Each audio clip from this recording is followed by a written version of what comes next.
Sternklang in German is star sounds, although weirdly the translation of the title in English is given as park music, which it is, but I prefer to think of it as more cosmic. You're dealing with constellations, and a lot of the playing relies on sort of sonifying constellations as you sort of write them onto a page. So I think it's very cosmic. It's using overtones.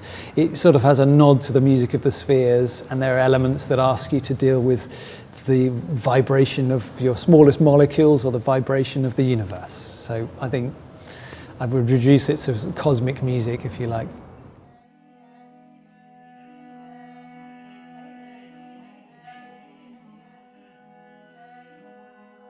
I'm Sean Williams, and I'm a lecturer in music at the Open University.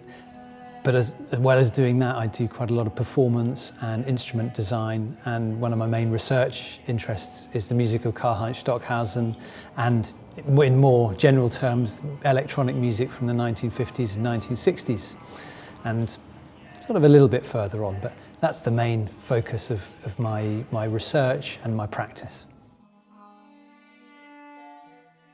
So my role mainly is a sound designer, one of the sound designers, and that means dealing with all the electronic elements of the sounds. So Sternklang has a great focus on the use of harmonics and resonant overtones, and a lot of the instruments can naturally produce those anyway. Certainly with the extended technique, the players of contemporary music these days have such a wonderful range of extended techniques that allow them to coax out these different harmonics from the instruments. Some instruments don't necessarily lend themselves to that kind of capability.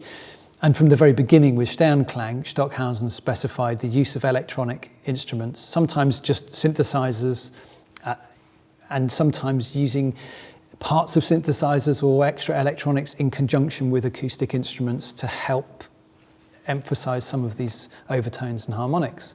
So my role here is to, as well as setting up the overall sound balance of this group, is to use the sound from the viola and then to extend the palette of tones, if you like, using electronic instruments with that. And I'm using a computer, and I've made a patch with the computer that is able to be interacted with just with a foot pedal from the viola player, but I'm also influencing that in certain ways for various different parts of the piece. I also have a filter that was made by Otto Krenzler, who was worked as a technician in the VDR studios where Stockhausen made all his electronic music. Otto made this particular filter for a previous performance of Sternklang. I'm not sure it was ever actually used in performance, but I've got this and I've kind of restored it, and so we're using that on the trombone a little bit. Having said that, the trombone has got wonderful capability of changing the tonal variety by the use of different mutes, and Tony's fantastically skilled in picking out individual harmonics with his technique.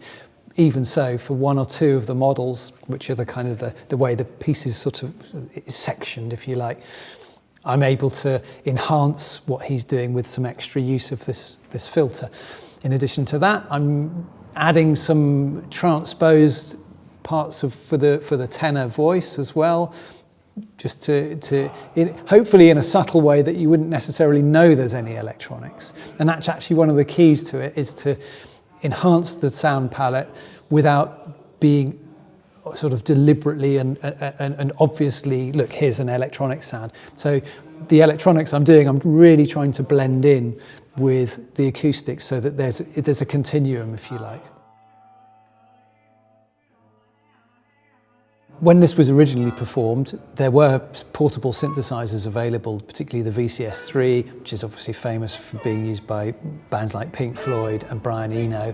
Intermodulation and Gentle Fire were two of the original groups that performed this, and they had VCS3s amongst themselves.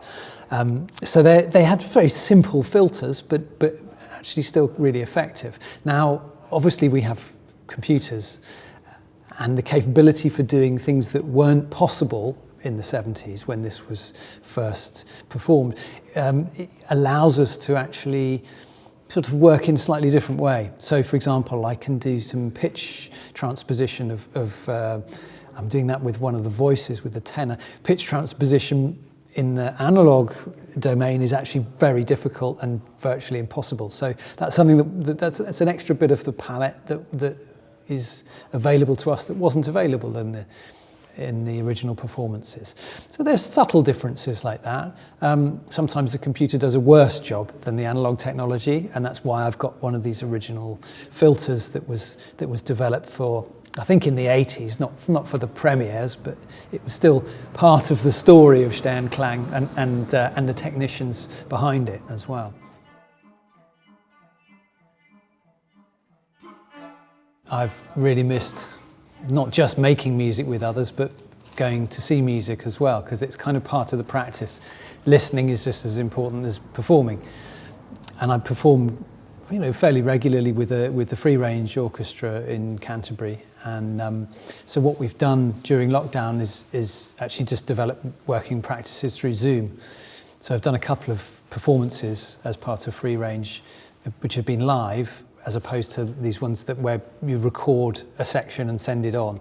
I'm not so interested in that. I'm more interested in live performance. So we did a couple of Stockhausen pieces from Aus den Sieben Tagen with a group of 6, and then we did another concert with the 14 members of the orchestra of another couple of pieces, a piece by Sophie Stone and some other improvised pieces.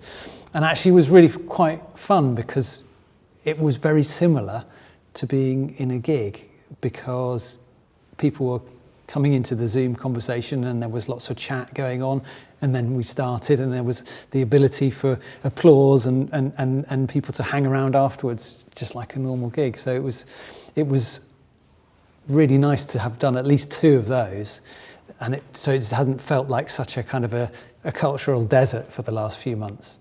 But aside from that's been the extent of the work. We've been rehearsing on Zoom as well, which has been, we've just find the right pieces to work with, and it's fine, Obviously, it's been a great treat to come and rehearse with people again in person, and I was a bit worried about that before coming up here, but seeing the hall and the amount of space that we've got between the different positions is completely reassuring. And so after the initial sort of impact of the lines on the floor and the sanitizers and all these sorts of directions and one-way systems, very quickly it's become like normal rehearsal again. So I feel straight back into normal working mode. It's really difficult to answer a question about my favourite passage of the piece. It's a very long piece. I've got the recording, but it's really more to do with the way things shift and move and flow. So I couldn't give you a favourite moment, but it's really the way these things collide. Because you've got 5 groups spread out quite a long way geographically. It's actually more akin to being at a festival or a carnival, where you've got sounds coming from different places and coming at different times, and you're free to move around them. So I think it's the experiential quality of it is going to be far more exciting than a particular piece of music or time. I think it's going to be that experience of being in the middle of it and surrounded by it. I think that's probably the thing that's going to stand out much more than anything else.